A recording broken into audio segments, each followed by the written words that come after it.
রাত 12টা থেকে সকাল 8টা, সকাল 8টা থেকে রাত 11টা নাবালিকার ওপর অকথ্য শারীরিক ও মানসিক অত্যাচার হতো। সঞ্জয় রায়ের পরিবারের ভয়ঙ্কর সত্যি ফাঁস। মারছে, ধরছে, মাথা ঠুকে দিচ্ছে। বাবা মা মারতো, বেল্ট দিয়েও পেটানো হতো ওই নাবালিকাকে।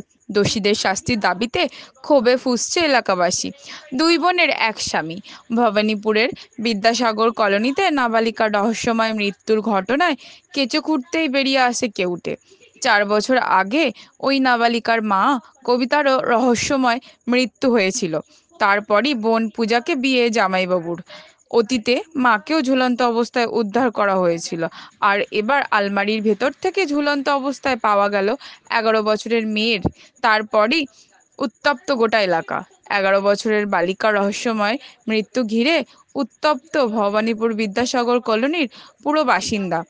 অভিযোগের আঙুল ওঠে সৎমা অর্থাৎ মাসি ও বাবার বিরুদ্ধে। অত্যাচারের অভিযোগে স্থানীয়দের নাবালিকার উপর অত্যাচার নিয়ে মুখ খুলছেন ওই নাবালিকার গৃহশিক্ষিকাও। তার অভিযোগ, নাবালিকার উপর শারীরিক ও মানসিক সব রকম অত্যাচারই চলতো।